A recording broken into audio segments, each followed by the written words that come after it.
Olá pessoal, tudo bem? Boa tarde. Eu sou Marcela Capobianco, repórter da Veja Rio. Estou toda quarta-feira aqui com vocês para fazer a série de entrevistas com os colunistas da Veja Rio.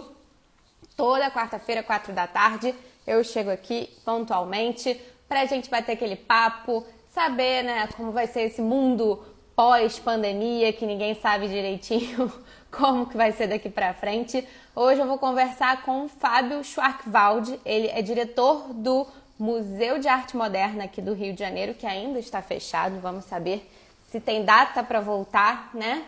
As atividades culturais aqui no Rio de Janeiro, a gente não sabe ainda como é que vai ser isso tudo, como tá rolando, mas eu vou chamar o Fábio para conversa, passar tudo pra gente com exclusividade. A pandemia trouxe à tona a importância das artes, né? Fábio, boa tarde, tudo Boa bem? tarde, você está me ouvindo bem? Como é que você Tô está, ouvindo bem. Marcela? Tô tudo tranquilo, né? Na medida do possível É que, verdade. que uma pandemia deixa. E você tá numa floresta? Na verdade, eu viajei um pouco essas férias agora com 4 filhos, ficar no Rio de quarentena 2 meses e meio, eu acho que a gente Nossa. fica quase louco, né? E o museu não parou, né? Então, Uhum. tirei aí alguns dias para viajar, para dar realmente oportunidade para eles saírem um pouco de casa, né? Porque a gente está vivendo, a gente está seguindo à risca essa pandemia, né? Então, realmente é bem estressante você ficar quase 3 meses dentro de casa, né? Então, por isso você está vendo esse verde aqui atrás. Tá bonito esse cenário. Nossa, eu nem imagino como é que deva ser uma quarentena com 4 crianças. Eu sempre penso nisso, falo, meu Deus, se tivesse uma criança aqui comigo o tempo inteiro, não sei como eu estaria fazendo. Mas conta pra gente como que tá sendo a sua rotina. Você disse, né? O museu não parou, o museu tá na internet. O que que o público encontra do MAN nas redes sociais, no site? Como tá sendo esse trabalho? Na verdade, eu iniciei a minha gestão no museu dia 13 de janeiro, né? Então, foi no início desse ano, enquanto a gente ainda não tinha esse estado complicado, né? E Uhum, foi realmente um desafio muito grande, né? Porque você realmente iniciar um trabalho, né, de uma transformação do museu, e em 1 mês e meio vir uma pandemia e você ter que reestruturar, né, toda a sua equipe para sair, né, do espaço físico para online, foi realmente muito desafiante, mas eu estou muito feliz porque o resultado tem sido muito positivo, né? uhum. Apesar da gente não estar fisicamente no museu todos esses meses, né, a gente tem conseguido realizar muitas coisas e isso, de certa forma, eu acho que criou uma nova dinâmica para todos os equipamentos culturais, eu acho que para todos nós, né, de entender essa possibilidade, né, que a tecnologia nos traz hoje, de conseguir realmente trabalhar de uma outra forma, né? E eu fico muito feliz porque a gente conseguiu dar vazão a vários programas que a gente iniciou presencialmente, a gente conseguiu dar vazão a esses programas virtualmente, né? Conseguindo acabar dentro do prazo, as chamadas abertas, lançando programas do capacete, coisas que a gente vai conversar aí ao longo dessa live, né?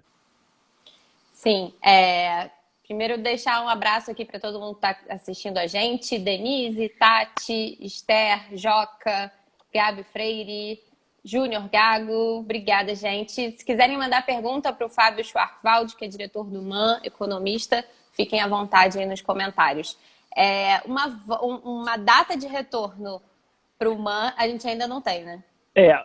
O que acontece, Marcelo? A gente está trabalhando nesse protocolo de reabertura, com vários outros equipamentos estão fazendo o mesmo. Sem dúvida, a gente hoje tem um problema que é entender como é que vai se dar realmente essa volta nesse momento, já que há alguns equipamentos, né, não culturais, mas shopping reabriu, né, algumas lojas reabriram, alguns bares também reabriram, e a gente está vendo como é que vai ser essa questão da contaminação. A nossa ideia era estar reabrindo o museu, né? A gente está preparando o museu para receber todos os seus visitantes a partir do meio de agosto, né? Então, agosto seria uma data para a gente conseguir reabrir o museu, entendendo que nós temos um espaço muito generoso lá no MAN também, né? Um espaço muito grande. Então, para mim é um pouco até surpreendente, né? Como é que você abre um shopping center e não abre um museu, sendo que no museu você tem uma forma de controlar os visitantes muito mais facilmente, né? Porque você tem uma entrada, uma saída. Então, assim, nesse sentido, a gente está agora realmente esperando o que vai acontecer. A nossa ideia é reabrir com os outros museus, né? Apesar de nós sermos um museu privado, ver quando vai abrir o Museu do Amanhã, ver quando vai abrir o MAR, né? E a ideia é, sim, estar abrindo no meio de agosto. É isso que a gente tem programado. Em março, quando o MAN fechou, tinha acabado de começar a mostra dos Irmãos Campana, né? Que você estava super empolgado, né? Era a primeira grande exposição desde que você entrou como diretor. Ela volta para o MAN ou vai ser mais para frente? Não. A exposição, assim, foi realmente uma exposição que abriu e fechou, né? Durou 2 dias a exposição. Então, ela está pronta, né? Assim que nós reabrirmos o museu, as pessoas vão poder ver a exposição. Ela está linda, ela vai ficar 3 meses em cartaz. Fora a exposição dos Irmãos Campana, a gente tem também, no mesmo dia a gente abriu a exposição da Wanda Pimentel, que também vai ficar 2 meses em cartaz. Então, assim, o museu está pronto para a reabertura, né? O que acontece é que as exposições que iriam finalizar ao longo desse primeiro semestre, elas foram postergadas para o próximo semestre, já que a pandemia não deixou quase ninguém visitar, né? Então, nesse sentido, a gente realmente teve que fazer esse ajuste no nosso calendário, tirando algumas exposições desse ano, para poder dar oportunidade de quem não viu ver as exposições. E vocês estão pensando já como vai ser efetivamente, se vai ser, o museu vai operar com metade da capacidade total de pessoas? Quais vão ser as medidas efetivas para proteger também, né, claro, as pessoas? Na verdade, dentro desse protocolo que a gente está estabelecendo, você tem a questão de não comprar o ingresso, né, fisicamente ali, você comprar online, os visitantes usando máscara, a medição de temperatura dos visitantes, um circuito para ver as exposições, para as pessoas não se cruzarem. Mas o MAN, ele tem um espaço muito generoso, né? O espaço do MAN é incrível e a gente tem uma vantagem que não tem corredores, né? Então é um espaço muito aberto. Sim. Então, nesse sentido, eu acho que o MAN leva uma vantagem em relação aos outros museus. E, realmente, pela visitação que a gente já tinha, não vai ter problema nenhum das pessoas voltarem a participar do dia a dia do museu e visitar as exposições, porque a nossa visitação ela não era tão grande assim que necessitasse de um controle de público. Agora, sem dúvida, na sala dos Irmãos Campana, você vai ter que ter um controle maior, que é uma sala que está bem cheia, bem densa, né? Então, ali sim, a gente deve ter uma fila, alguma coisa, mas para entrar no museu, eu acredito que nesse início não. Até pegando um pouco o link do que tem acontecido lá fora, né? Os museus que reabriram, eles têm tido uma presença de 20% a 30% do público que normalmente visitava o museu. Então, nesse sentido, você vai ter, eu acho que uma redução natural, né, dessas pessoas que vão estar visitando. Então, eu não vejo isso como um grande problema para nós, não. Agora, tem que seguir o protocolo, né? Isso é muito importante, até para os nossos funcionários, né? Sim, com certeza. Pensando nos funcionários, né? Eu imagino que para um museólogo, né, para quem trabalha e respira o dia a dia do museu, seja muito difícil trabalhar em casa, né? Como que foi essa adaptação dos funcionários? Eu acho que para as pessoas que realmente trabalham com a coleção, né, a equipe da museologia, o que a gente fez foi um escalonamento. Então, ia uma pessoa por dia no museu, a cada 2 dias, para ver a coleção, como estava, né? Porque realmente ter uma coleção é quase um ser vivo, né? Você tem que acompanhar nível de temperatura, de Sim. umidade. O que a gente fez foi criar, né, no Google, né, Google Meets. Então a gente tem reuniões, né? Eu criei um schedule de reunião toda semana com todas as equipes, de manhã e de tarde. Então eu Uhum. acompanhava realmente muita coisa que estava acontecendo e drives compartilhados para documentos, para trabalhos que a gente deveria estar utilizando mais outras pessoas da equipe para fazer, a gente utiliza nesses drives compartilhados. Então, assim, deu para fazer muitas coisas até que muitas vezes você não tem tempo para fazer, né, quando você está no museu do dia a dia, Sim. no dia a dia. Então é muito interessante que trabalhos que ficavam sendo postergados, muitas vezes agora eles estão sendo realizados, porque naquele dia a dia do museu, naquela correria, você deixava isso para depois. Então, a ideia da digitalização da coleção, né, é a questão da nossa área de documentação e pesquisa, né, do arquivamento de vários livros, da organização disso. Então, tem sido muito interessante que realmente o museu não parou, a gente tem trabalhado muito, né, mas também com aquela ansiedade de voltar, né, porque mal ou bem estar presencialmente no museu e naquele museu é muito bom, né, muito bacana. Sim, o MAN faz parte não só das exposições, como a arquitetura do MAN. É muito legal, né? Você passar domingo à tarde ali e tem aula De é, break, de de dança, perna né? de pau, de bicicleta, skate. É muito vivo, né? O MAN é muito vivo. Inclusive, quando a gente postou a chamada para essa live lá no nosso feed do Instagram, teve um seguidor, não vou me lembrar o nome dele, perguntou quando que voltam as festas do MAN. Na verdade, a gente está num trabalho lá muito importante agora de transformação do museu, né? O que a gente pretende? Ter um museu muito mais conectado à nossa cidade e à nossa sociedade. Eu acho que esse museu de contemplação, ele é um museu que já não atrai tanto o público jovem, né? Que eu acho que é o nosso foco, né? A primeira, a segunda idade, o adolescente, que é esse público que eu acho que a gente quer formar, né? Os Uhum. museus, quando foram constituídos, eles foram constituídos antes das faculdades, né? Eles eram os palcos de educação, né? E Sim. o que a gente quer trazer para o humano novamente é isso, né? É ser um local de educação também, né? De comunicação, de fricção. Então, nesse sentido, eu trago de volta um pouco o que foi o tripé do início da constituição do museu, que era arte, cultura e educação, com o bloco escola. Então, a Uhum. ideia é retornar com o bloco escola. Com isso, a gente retorna com o museu dando aulas de arte para públicos variados, não só para artistas. E isso é Uhum. muito importante porque a gente cria uma nova dinâmica do museu, de ser esse lugar de encontro, de ser esse lugar de eventos, né? Eventos culturais, eventos sociais. E a nossa vantagem é que a gente tem um entorno muito bacana, que é um jardim do Burle Marx maravilhoso, né? Então, Sim. sem dúvida, explorar isso de uma forma mais intensa é o nosso objetivo, né? E explica pra gente um pouquinho melhor como que é o bloco escola. Seriam turmas de escola indo também ao MAN, tendo É, aulas específicas? Como que vai funcionar na prática? o que acontece?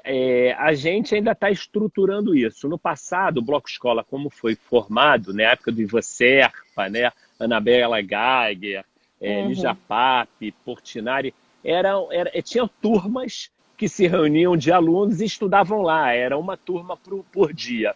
A minha ideia é trazer algo parecido um pouco com a minha experiência no Parque Lage também, né?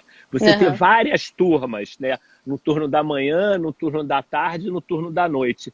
E uma escola completamente livre, né? Uma escola em que realmente o professor aprende com o aluno também, né? Eu Sim. acho que é muito importante essa troca, né?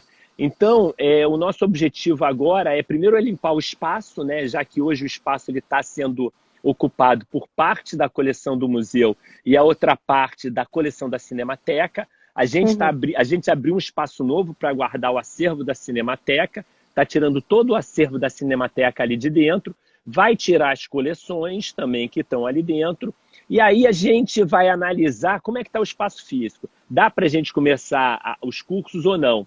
E também, paralelamente a isso, a gente está realizando, junto de uma empresa de arquitetura, um estudo para finalizar um projeto executivo para a gente fazer o restauro daquele espaço. Né?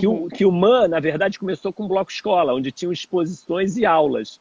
Então, Sim. na verdade, vai ser um lugar experimental de aulas também. Então, eu estou muito animado com essa oportunidade de voltar a essa essência, porque eu acho que isso é fundamental para uma nova dinâmica dentro do museu, né? E um novo Sim. público dentro do museu. E é curioso, né, você falar que entrou em janeiro lá no MAN para fazer uma revolução, mudar tudo, cativar novos públicos. E veio essa pandemia que interrompeu tudo, levou vocês para a internet. E eu acredito que a internet também seja uma grande aliada nessa nova fase, né? Como que vai Sem ser? dúvida. Eu acho que assim, essa questão digital ela veio para ficar, né, Marcela? Então, assim, é um caminho sem volta para todos os museus. Todo mundo teve que se adaptar rapidamente para poder utilizar essa ferramenta de uma forma diferente. Então, as exposições, necessariamente, todas vão ser gravadas, filmadas e vão estar disponíveis para o público. Hoje, a gente tem trabalhado com oficinas para crianças, né, no nosso Instagram. A gente está revisitando a nossa coleção, revisitando as exposições, né, a Cinemateca, né, que o MAN tem, que comemorou ontem 65 anos, né? Parabéns à Cinemateca do MAN. É a maior cinemateca independente da América Latina, segunda maior do Brasil, tirando a Cinemateca Brasileira, que faz 65 anos, e a gente estreou agora com um canal digital, um Vimeo. Então, que a gente vai estar exibindo, né? A gente começa agora com uma mostra Petrobras de filmes para a criança, para a primeira infância, vão ser 26 filmes, e também vai ter uma mostra de cinema comemorando os 65 anos da Cinemateca, com 3 longas e 5 curtas, né? Então, é realmente algo que a gente percebe que vai ter que ter uma atenção cada vez maior nossa, porque, sem dúvida, é um dos principais canais de comunicação com o público, esse canal digital, né? Via Facebook, via o YouTube, via Twitter. Então, é algo que a gente está investindo bastante agora nesse momento também, né? E o retorno é muito bom, né? Sim. Essas mostras são gratuitas? Essas mostras da Cinemateca são, essas no Vimeo, sem dúvida, são todas gratuitas. E por incrível que pareça, as pessoas não sabiam, mas a gente fez, ano passado, quase 950 exibições, todas gratuitas. Então, é um espaço muito democrático, né? E muito importante para o Rio de Janeiro, que eu quero muito que as pessoas voltem a frequentar quando puderem, com segurança. E um dos meus objetivos, sem dúvida nenhuma, é fortalecer muito a Cinemateca, já que a gente tem uma crise hoje na Cinemateca brasileira e realmente é uma situação muito atípica para a gente, já que toda a história desse país ele passa por várias produções cinematográficas. Então, a gente não cuidar disso, a gente não cuidar da nossa história, né? Eu acho que os próprios cariocas, assim, não faz parte da cultura do carioca ir à Cinemateca do MAN, né? As pessoas vão ao cinema e reclamam que o preço é muito alto, porque a pipoca não sei das quantas. E a nossa história, realmente, a gente parece não valorizar muito. E o espaço da Cinemateca é incrível. É incrível, é incrível. E eu acho que, assim, falta agora realmente um trabalho nosso, Marcela, de trazer essas informações para todos, para as pessoas saberem que eles podem ir lá e que vai ter sessão de cinema dentro da Cinemateca, fora da Cinemateca. A gente também quer fazer à noite. Então, realmente, eu quero agitar muito a Cinemateca, porque ela é uma referência para tantos cineastas brasileiros, né? A gente tem recebido depoimentos incríveis, né? Cacá Diegues, Glória Pires, que iniciou, seu primeiro filme foi mostrado na Cinemateca. E eu acho que cabe salientar que a gente está agora com o Festival Dobra, né? A gente lançou, há 6 anos a gente tem o Festival Dobra e a gente lançou uma convocatória para as pessoas aplicarem com filmes experimentais. A gente já recebeu mais de 600 filmes do mundo inteiro, devemos terminar com 1000 filmes, e é o maior festival de cinema experimental da América Latina. e é feito na Cinemateca do MAN. Então, o que a gente precisa é divulgar, né? Então, Sim. um grande esforço que eu estou fazendo é esse, e vocês sempre nos ajudam muito. Quero agradecer aqui em público. A gente que agradece, né? Acho que não tem um cineasta carioca que não tenha um filme que a primeira exibição pública tenha sido na Cinemateca do MAN. Eu fiz curso de roteiro. Sempre que alguém me convida a falar, o primeiro filme é na Cinemateca do MAN. Cinemateca do Isso é MAN. muito legal. É, E é muito engraçado também, que saem os cinéfilos da Cinemateca e tá rolando um casamento super chique ali do lado exatamente. e todo mundo Esse acaba que é se legal do Rio, né? misturando. O Rio é assim, né? Essa mistura, né? Que é muito bom, né? Aham. E agora eu queria falar um pouco mais desse momento da pandemia e da arte. Tem um texto seu lá, uma coluna sua no site da Veja Rio, que fala que a arte vai ser um dos pilares econômicos para uma retomada econômica mesmo do país. Por que você acha isso? É assim, eu acho isso, eu não acho, eu não tenho dúvida, mas a gente precisa de ajuda do governo para isso também, né? Mas assim, você tem aí nesse momento de pandemia as pessoas se apoiando aonde? Nos livros que elas leem, nas Uhum. lives de música que elas assistem, nos filmes que elas estão vendo, nas visitas que elas estão participando, né, nos museus. Então, assim, eu acredito que a cultura ela tem uma potência enorme, né? Não só uma potência de divulgação do nosso país, como uma potência também de criação de empregos, né? A gente pode analisar o Rio de Janeiro de duas formas, né? É a capital cultural do Rio de Janeiro, que você tem o samba, né? O carnaval, você tem o futebol, você tem a moda, você tem as artes plásticas, né? Isso é o core do Rio, né? E eu acho que é o core do Uhum. Brasil. É como o Brasil é visto lá fora, como o país do futebol, o país da dança, o país da música. Então, eu acho que investir em cultura é fundamental e é muito rápido o retorno, né? É como você contratar pessoas para um bar, um restaurante, para um comércio, né? Então, eu acredito que no sentido de você trazer pessoas que montam as exposições, que constroem caixas, né? Pessoas que ajudam no educativo, eu acho que é muito importante a gente ter uma consciência de quantas pessoas são envolvidas, né, nesse movimento cultural que a gente faz numa simples exposição. Né? Às Sim. vezes você contrata para uma simples exposição 50, 60, 70 pessoas, né? Que você tem a questão da divulgação, você tem assessoria de imprensa, você tem o texto que você precisa fazer, o cara que faz o livro, o transporte. Então eu acredito muito que a cultura ela tem essa potência também de trazer o turismo para voltar ao Brasil. Né? Hoje a gente não está sendo bem visto lá fora. A gente não é o país lembrado que é o país do café ou o país do aço, né? Ou o país da carne. Né? A gente é o país do futebol, né? A Sim. gente é o país do samba, a gente é o país, né, da música, das artes plásticas. Então eu acredito que isso é fundamental, né, ser incentivado, ser apoiado e financiado, né, nesse momento. E é muito engraçado também a gente perceber nesse momento de pandemia, a arte vinha sendo muito perseguida politicamente, os artistas, né?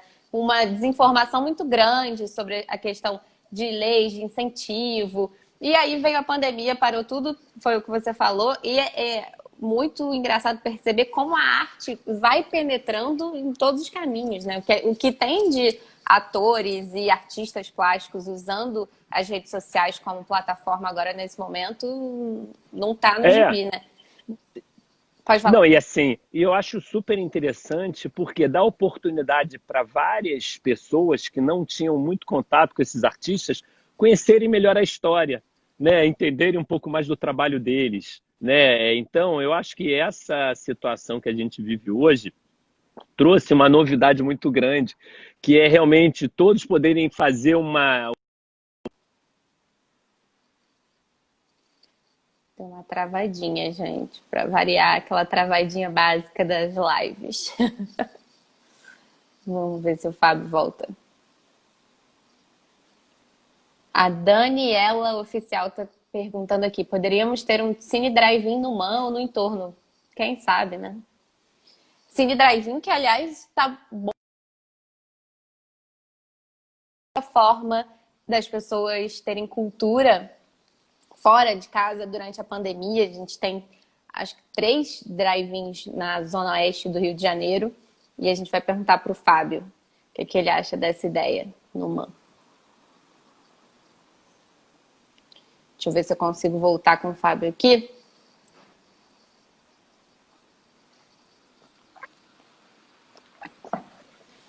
Bom, desculpa, não Voltamos. sei o que aconteceu, deu um, sei lá, bloqueou. É coisa de live, né? É muita emoção para esse É. Instagram. Quem sabe faz ao vivo, né? Tem essa, né? Não. Eu sempre falo para as outras repórteres que fazem live, o importante é continuar falando. Vai Exatamente, falando. exatamente. Que aí dá Mas você tudo estava certo. falando aí do drive-in, né? Sem dúvida, eu Isso. acho que é muito bacana. A gente está aí nessa questão agora de recuperar o nosso estacionamento para poder estar fazendo esses drive-ins, ou até realmente do lado de fora do museu mesmo, se não for drive-in, vai ser ao ar livre, né? E a gente tem o Jardim Copacabana, né, atrás do Bloco Escola, que é maravilhoso, um espaço incrível que era utilizado para os free jazz, né, lá É atrás, em verdade. 94, 95, né? Então, assim, ideias, Marcela, não falta, e vontade de fazer tudo isso, a gente tem muita, e eu acho que agora é nos organizarmos para fazer isso, né? Uhum. E a pandemia, a gente trouxe na capa da Veja Rio de junho justamente isso, como a pandemia influenciou diretamente o trabalho de muitos artistas plásticos aqui do Rio de Janeiro. A gente fala que os ateliês fervilharam de ideias e né, trazer essa questão mundial para dentro de casa. Tem a história do Luiz Áquila, que estava tomando um café e aí ele deixou cair a caneca, quebrou e aí fez um estrago de café em cima de um papel e ele começou a pintar a partir daquilo, virou quarentela. E ficou super legal, foi a capa da revista até de junho. E eu queria saber um pouco do seu olhar, assim, sobre como isso vai entrar na arte. Você acha que a gente está vivendo um momento histórico realmente artístico, de criação de movimentos? Como você vê isso? Eu acho assim, o momento que a gente vive, sem dúvida, é muito interessante para todos os artistas.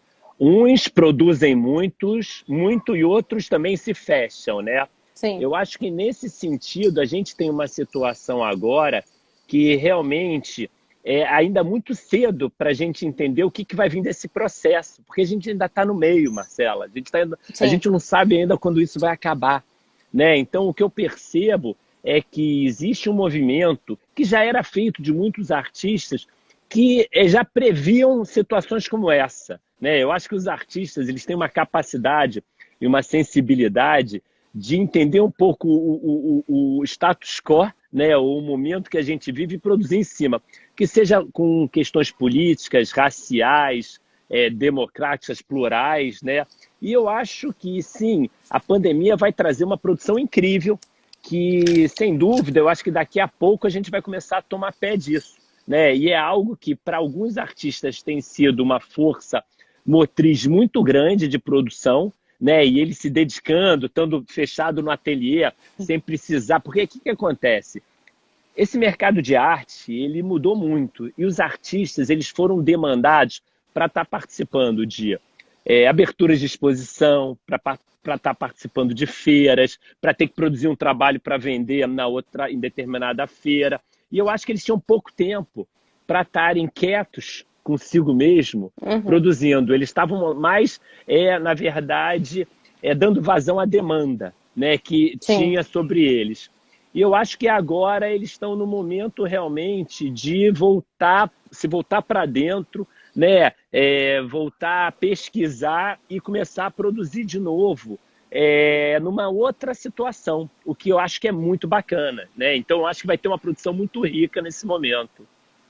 Sim, não sei o nome dela, só tem o sobrenome aqui. Veloso está perguntando se o MAN pretende explorar mais as exposições coletivas a partir desse novo normal. Eu acho que a gente tem uma meta muito grande, não só de explorar as exposições coletivas, como realizar exposições de artistas sem galeria, de jovens artistas, dar oportunidade para esse pessoal jovem de realmente estar dentro de um museu tão importante, né? Então, eu acho que é muito bom a gente estar lá com grandes exposições. O pessoal hoje fala exposições de blockbuster, né? Que são essas exposições muito caras, né? Mas, assim, eu acho que o contexto hoje é outro, né? A gente vai ter que rever essas exposições, já que, na minha visão, é mais interessante se uma exposição custar 1,5 milhão, 2 milhões, eu pegar metade disso e botar no meu projeto educativo para crianças e para adolescentes e fazer uma exposição barata, do que gastar 2 milhões numa exposição, né? Eu acho que o dinheiro, ele hoje vale muito, né? E realmente trazer essa nova geração para dentro do museu é uma oportunidade que a gente quer gerar para todos eles, que eu acho muito importante. Sim, e é muito engraçado também que a gente tem, né, no antigo normal, era muito comum a gente ouvir pessoas falando: ah, eu viajei para Paris, fui ao Louvre, tinha muitas criancinhas quietinhas, paradas, escutando as professoras falarem sobre aquele quadro, aquele artista que estava sendo na exposição. E aqui no Brasil, a gente sofre para que isso seja uma cultura também, né? Que é muito importante você colocar a criança desde muito pequena, mesmo que ela saia correndo, enlouquecida.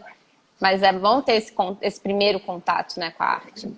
Não, eu acho que é fundamental, assim. Eu realmente, quando eu entrei no Parque Lage, uma das primeiras ações que eu tive lá, quando eu olhei a escola, comecei a pensar, eu falei, cadê as crianças? Né? A gente lá tinha uma escola de 45 anos que formou toda uma geração, né? E as crianças, elas participaram timidamente. Aí a gente criou o Parquinho Lage, né? Então, no MAN, o objetivo é exatamente o mesmo, né? A gente já estava com mais de 80 ônibus fechados antes da pandemia para trazer para o MAN. A gente ia receber 4 mil crianças no primeiro semestre e 5 mil no segundo, né? Então, a gente ia receber 9 mil crianças esse ano de escolas públicas. Isso é fundamental, né? A gente precisa criar esse movimento junto às escolas públicas, de nos aproximarmos. Eu acho que aí é uma proatividade que o MAN tem que ter, de buscar também essas escolas para trazê-los para o museu e não esperar eles se inscreverem. E a gente fez uma coisa interessante, é que toda escola que vinha, além de ganhar um lanche, ela ganhava mais de 10 livros de arte de presente, né? Então, a gente também começava uma pequena biblioteca de arte nas escolas. Isso é fundamental, né? Então, assim, a gente tem que entrar dentro das escolas, né? O museu, ele tem que ser muito mais proativo, muito mais participativo, né? Isso é realmente uma mudança de paradigma que eu acho que a gente tem que ter e que não tenho dúvida que vai dar certo, né? Porque eu entendo que essas escolas públicas, eles já têm tantas dificuldades, a gente tem que criar uma facilidade para eles, né? E estruturar essas visitas. E você estava comentando, o MAN fez 72 anos esse ano, né? E 72 anos. Como que um museu de arte moderna se encaixa nesse conceito de pós-modernidade, contemporaneidade? E vocês, esse ano, tiveram o primeiro processo seletivo aberto para um cargo de direção, né? Está em que pé esse processo? Eu acho que você trouxe um assunto muito interessante, Marcela, e eu queria realmente estar conversando com você aqui. É a primeira vez, né? Quando eu entrei no MAN, peguei vários desafios, natural, um museu que está em transformação, em reestruturação, né? E um dos grandes desafios é essa questão de atualizar o museu, né? Porque o museu, para muita gente, como você falou, um museu moderno, né? Mas o moderno é ser atual, né? É ser sensível à nossa sociedade, é estar conectado a outros equipamentos culturais periféricos, né? E nesse sentido, a chamada aberta, ela veio junto com um processo de transparência, né? Que eu estou começando a implementar de uma maneira muito forte, né? De dar a oportunidade de todos poderem se inscrever para participar né, dessa candidatura a uma direção artística. E por que uma direção artística, não um curador sênior? Né? Porque o museu ele tem a cinemateca, ele tem a parte de museologia, ele tem o projeto educativo, ele tem a parte de documentação e pesquisa. Então, a ideia dessa diretoria artística é ela poder trabalhar em bloco todas essas áreas, né? E a gente atuar cada vez mais concatenado nas nossas proposições, né, de temas. E a chamada aberta para a direção artística internacional nos trouxe a oportunidade de realmente conhecer muitos novos curadores, né, do mundo inteiro. A gente teve 103 inscrições, né, e teve inscrições de coletivos, né, e teve inscrições de dupla, que era algo que a gente nem esperava. E eu adoro, porque às vezes duas cabeças pensam melhor que uma, né, e por que não? Sim. Então, quando você faz um processo desse aberto, é um processo inédito no Brasil, também não é quem o Fábio escolhe. Eu criei um núcleo interno para analisar as candidaturas e um núcleo externo com mais de 9 pessoas, com 2 curadores, 2 artistas plásticos, com diretores de outras instituições museológicas, para nos ajudar nesse processo de seleção. Então, a gente, dos 103 candidatos, a gente chegou agora a 5 finalistas, né, que vão fazer um trabalho mais profundo. A gente vai bancar esses trabalhos, né, então todos vão receber por esses trabalhos e a gente vai começar as entrevistas finais a partir do final de julho. A ideia é finalizar esse processo no início de agosto. E é muito bacana porque foi muito democrático e muito interessante você ouvir todas essas pessoas conjecturando quem seria a melhor pessoa para o museu nesse momento, não só o Fábio. Claro que eu dou uma linha, mas eu acho que é fundamental ter a ajuda de todos, né? Sem querer spoiler, mas esses 5 são aqui do Rio de Janeiro, que teve inscrição até fora do Brasil, né? Teve, né? Olha, tem gente do Rio, tem gente de outros estados do Brasil, tem gente e do Mercosul, tem gente de fora também. Então, assim, eu estou muito animado com o resultado e também excitado com o que vai vir do final dessa chamada aberta, porque os projetos estão incríveis. Vai ser muito difícil a gente decidir. Olha, vai ser um trabalho muito árduo para esses comitês. É quase um reality show, né? Total, total. Não, e o interessante é que a gente aprende muito, né? A gente teve que ler desses 103 inscritos, teve alguns que não conseguiam, dentro das regras, se qualificar, mas a gente teve quase 70 projetos que a gente leu, né? E leu mesmo, para dar nota para os projetos, né? Para precificar, né? Eu, particularmente, mandei uma carta para cada um, né, falando um pouco do projeto da pessoa, mostrando que a gente realmente aprendeu muito com esses projetos. E é muito interessante a convergência de vários assuntos, né? Que o museu tem que ser mais participativo, um museu mais aberto, um museu mais conectado socialmente, um museu que tem uma visão para as minorias, para a questão indígena, para a questão de sustentabilidade, né? Então, eu acho que realmente a gente está no caminho certo nesse sentido. Legal. Fala um pouco também sobre a chamada do capacete, né? Você já terminou as inscrições? Não, as inscrições terminam dia 10. Já terminaram, não, terminam dia 10. Esse é um outro movimento muito interessante, né? Logo quando eu entrei nesse intuito de fazer um novo museu focado mais em educação, eu convidei o Capacete para estar participando do nosso dia a dia. Então, o Capacete, ele se desloca para o MAN. Quem não conhece, o Capacete é a maior residência artística da América Latina, tem 23 anos e trouxe mais de 450 artistas do mundo inteiro para o Brasil, né? E artistas hoje, a maioria deles participaram de bienais, documentas e outros tipos de exposições. E a ideia do Capacete estar dentro do museu é já começar com essa questão do bloco escola, né? Então você já começa com esse grupo de artistas estudando legal lá dentro e pesquisadores. E a chamada aberta, pela primeira vez, vai ser focada em artistas do Rio de Janeiro, basicamente, né? Então a gente está abrindo para 12 artistas, né? Não só artistas, como escritores, poetas, né? Tem lá toda a nossa, no nosso site. E além deles estudarem, a gente vai dar uma ajuda de custo, né? Começa com R$ 750, depois vai para R$ 1.000 e vão ser 5 meses, né? De workshops no museu. E vários deles abertos ao público. E também abrimos 6 bolsas de pesquisa, né, que são muito interessantes. Eu tenho uma cola aqui do tema, né, que é Museu e Biodiversidade, um dos temas, Arte Africana Diaspórica, Saberes e Causas Indígenas, Arte, Pedagogia, Educação Formal e Informal, Arquitetura do MAN, Urbanístico, Paisagismo do Parque do Flamengo, e espaços de arte experimentais e espaços de artes autônomos. Esses pesquisadores, eles já têm que ter aí 1 ou 2 anos de trabalho sobre esses temas e eles também vão ser remunerados com essas bolsas de pesquisa.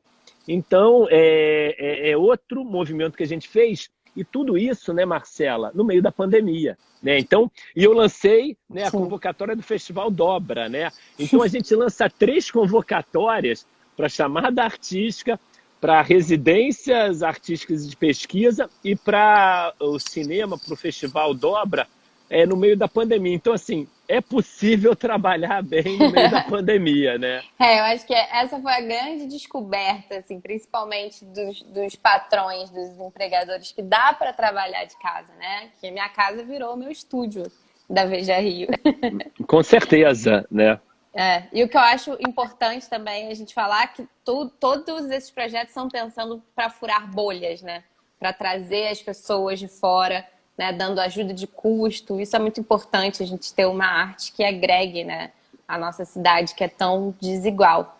A gente já está se encaminhando para o final da live, infelizmente, porque, né, só podemos fazer 1 hora aqui. E eu queria que você falasse um pouco sobre os artistas plásticos que vêm te tocando seu coração nessa época de pandemia. O que você tem visto? Na verdade, assim, o que eu tenho visto particularmente são muitas lives, né? Então, assim, é muito interessante porque realmente, como eu falei logo no início, né? Você tem uma oportunidade de conhecer o artista de uma forma um pouco mais profunda. Porque, mal bem, quando você está falando numa live, é diferente de você estar num museu fazendo um speech, né? Participando numa mesa redonda. Então, eu vi lives de vários artistas, né? Vicky Muniz, eu vi live do Antônio Manuel, aí você tem live do Arthur Lescher, né? Assim, acho que todos os artistas fizeram live, né? E, sem dúvida nenhuma, isso tem sido muito enriquecedor para todos nós, porque realmente cada live é uma pequena aula, né? E cada live você tira um pouquinho, né, de uma ideia nova do que ele está pensando nesse momento de pandemia, ou o que ele está querendo para o futuro. Então, eu acho que realmente tem sido muito interessante, né, essas questões das lives, apesar de terem muitas, né, a gente fala assim, tem muita live, mas você tem um público específico para cada uma delas. Exatamente. Né? Assim, você tem os seus nichos, né? Então, eu acho que nesse sentido é um caminho sem volta, eu acho muito bacana. E a gente está trabalhando muito isso no MAN também, com alguns artistas nossos, né? Com alguns artistas que estão expondo. Então, eu acho que isso, sem dúvida nenhuma, vai ser realmente um novo normal para todos nós, Sim. né? Você estava falando do Vicky Muniz, eu lembrei também nessa reportagem de capa que a gente fez em junho, ele disse que não ficava em casa mais de 2 semanas há muito tempo, né? Que é isso, o artista trabalha o tempo inteiro em vários lugares do mundo e foi um momento de parar, pensar e, enfim, ele estava recebendo até notas da Casa da Moeda para fazer um trabalho a partir de notas de real, não sei se você viu, bem interessante. E para terminar o nosso papo, Fábio, eu gostaria que você indicasse um livro. Todo mundo que passa aqui pela live dos colunistas da Veja Rio, eu peço indicação de um livro. Não precisa ser da sua área técnica. Se quiser que seja, tudo bem. Mas pode ser um romance, pode ser uma biografia, alguma coisa que você está lendo agora. Olha, tem 2 livros que eu indico, né? Um que eu realmente acho que todos têm que ler, que é o Sapiens, do Yuval Noah, que é realmente uma bíblia desse mundo que a gente está vivendo. Né? Eu acho Segunda que vez que ele aparece aqui de indicação, já. eu acho que ele, sem dúvida nenhuma, conseguiu ali sumarizar muitas das questões que a gente tem no nosso complexo mundo hoje, né? Uhum. E um outro que eu adorei ler foi o catálogo, né, do Palatinic, né, esse artista maravilhoso que nos deixou esse Sim. ano, um mestre, um gênio da arte cinética, né, da arte visual, que realmente vai deixar um legado enorme para as gerações do passado, do presente, do futuro, e que é um catálogo dele, a reinvenção da pintura, né, que foi da Cusack Naif, né, com curadoria do Philippe Scovino, do Pieter Chabes, e que é um livro muito interessante ler como é que ele começa esse processo todo da vida dele, né? Então eu acho que também a gente precisa de algumas coisas mais leves, né, para a gente estar lendo também nesse momento. E esse me marcou muito porque eu retornei a ele agora, nessa situação do falecimento dele, e me deu uma paz de espírito, me deu ideias, assim, foi muito gostoso estar revisitando esse catálogo, né? E a gente lê muito poucos catálogos, né, das exposições, e é tão bacana, né? Então, assim, a gente bota na mesa ou fica ali na estante, né? Vira uma obra de paisagem, arte, né? Uma escultura, né? E eu acho que é muito bacana a gente pegar daqueles artistas que a gente gosta, esses catálogos para dar uma folhada e dar uma lida. É muito bom, né? E eu acho que o que eu quero trazer nesse momento também, com essa questão da educação, com essa questão da volta do bloco escola e do capacete, é a gente trabalhar nos processos. Porque quando a gente vai no museu, a gente vê a obra final, né? Aquilo que está na parede, né? Mas como é que foi esse processo para chegar à obra final? Isso me interessou sempre muito como colecionador, né? E eu acho que isso é muito importante para todos nós termos a oportunidade de conhecer e de entender. Então, eu acho que, sem dúvida, a gente poder oferecer isso de uma forma democrática para a população, com bolsas de estudo ou com palestras abertas, vai ser muito interessante, muito importante para a gente criar um público para o museu. Porque a gente precisa criar de novo esse público para o museu. A gente não tem hoje realmente um público para ir no museu. Quem vai no museu são turistas ou as pessoas muitas vezes mais velhas, né? Que já estudaram, que tem o jovem, ele pouco vai. Né? Eu vejo pelos meus filhos, eu tenho que carregar. Eles vão porque eu carrego, né? Mas eles falam, pô, pai, eu não aguento mais ir. Eu me lembro, eles não aguentam mais ir no Parquinho Lage. Agora eu não aguento mais ir no Mas tem que trazer. Né? E aí, como a gente traz essas pessoas de novo para o museu? Com eventos, com uma programação muito mais especializada nessa idade, né? Entendendo que a experimentação ela passa pela conexão que a gente começa a fazer com essas pessoas. Então, nesse sentido, a gente tem que ter realmente um novo olhar para os museus e um novo olhar para a nossa programação. E aqui eu estou vendo os Domingos da Criação, do Frederico de Moraes, em 71, foi algo fantástico. Foram 7 domingos em que ele pegava materiais que ele conseguia de determinadas empresas, teve tecido, teve aço, teve papel, e era um grande happening. Né? Você tinha os artistas fazendo workshops, as pessoas participando desses workshops, você tinha música, você tinha dança, você tinha poesia, né? Voltar a ter slams, né, de poesias no museu, voltar a ter música do lado de fora, tudo é cultura. Né? E é isso que a gente fez realmente no Parque Lage, de vários shows que realmente você compõe esse espaço cultural e traz um outro público que está interessado, de repente, num show ou numa ação e vai ver a exposição. Né? E a gente quer criar esse museu mais solidário, né? E mais conectado. Acessível mesmo, né? Porque tem gente que tem medo, né, de ir a um museu, não sabe como que vai se portar, e é uma coisa que tem que estar no nosso cotidiano mesmo, né? Não, tem que ser assim, olha, o que eu vou fazer hoje? Eu vou à praia? Não, também vou no mar. Sabe, eu vou chegar lá e vai ter uma atividade bacana para o meu filho, vai ter uma exposição que eu vou gostar, que eu vou conseguir ver com alguém me fazendo uma visita guiada, vai ter um filme que eu posso ver de graça, vai ter um show rolando, vai ter um café, um boteco bom para as pessoas se encontrarem. Eu acho que esse é o movimento. O MAN tem que voltar a ser o lugar dos encontros, né? E os encontros de artistas com a população em geral, né? Então, eu acho que realmente isso é um grande objetivo que eu tenho para trazer de volta para o museu, né? É essa energia de ser esse local de novo dos encontros. Maravilha. A gente tem a Suzana Espadatini está dizendo aqui um vento novo e favorável. Ah, obrigado, um beijo, ela é professora do Parque Lage. Esther Soriano, ótima live, muito orgulho. Essa aí é suspeita que é minha mãe. A minha hoje não mandou nada, não sei se ela assistiu aqui. Mãe coruja. Fica bronca. Sei como é que é. Jabim Nunes está dizendo que você é um grande otimista. Obrigada, Fábio, parabéns pela live, seu entusiasmo. Muito bom a gente ter essa conversa, mesmo dentro de casa, em pandemia, com todos os problemas, ter uma visão otimista, né? E espero muito que o MAN reabra logo. Eu acho que assim, não é que eu sou um otimista, eu acredito que depende da gente, né, Marcela? As coisas dependem da gente, não depende do outro, né? Então, eu acho que esse otimismo vem do movimento que a gente faz para mudar as coisas, né? Então, quando você gera um movimento, né, você começa a gerar um impacto positivo.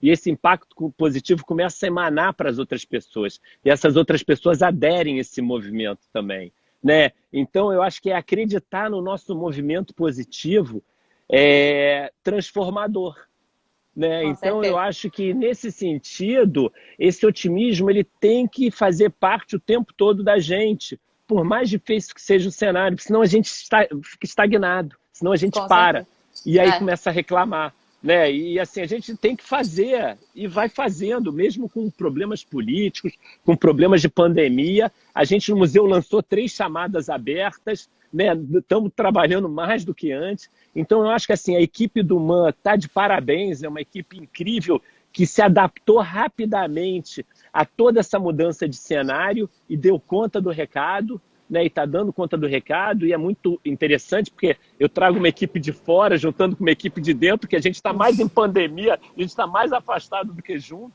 né? Mas eu acho que nesse sentido, esse otimismo ele é fundamental, mas ele precisa do movimento. Só o otimismo não faz nada. Então o movimento ele é tudo. Verdade. Último comentário aqui, Luma Mendes. Além de tudo, o Fábio é um motor de incentivo para a equipe do MAN. Ó, que legal esse comentário. Muito obrigada, Fábio Schwartzwald, por ter participado aqui com a gente. Para quem não sabe, o Fábio é colunista da Veja Rio. É só entrar lá em vejario.com.br, a minha colunistas, procurar lá os textos do Fábio, que são muito interessantes, trazem muita arte, cultura de forma muito simples, né? Obrigada. Obrigado você, Marcela. Foi um prazer estar aqui com vocês. É um motivo de grande orgulho para mim fazer parte desse grupo da Veja Rio, ser colunista da Veja. Realmente é muito importante a gente ter esses espaços que vocês estão dando agora, cada vez maior para a cultura, no momento em que a gente realmente precisa de muita cultura nas nossas vidas, cada vez mais, né? Então eu agradeço a todos que participaram dessa live com a gente, que nos assistiram. E eu espero todos vocês no MAN, nessa reabertura, para a gente se encontrar várias e várias e várias vezes. Em breve, mês que vem, né? Se Deus quiser. Obrigada, Fábio. Obrigado, um abraço, até logo, um beijo a todos. Valeu. Tchau. Pessoal, semana que vem temos um papo sobre turismo com a Gabriela Temer, que é do Juju na Trip. Faz vários programas em família, programas de TV com turismo em família. Então não percam, quarta-feira que vem, às 16h, papo sobre turismo na pós-pandemia. Obrigada, gente. Boa tarde para vocês. Tudo de bom.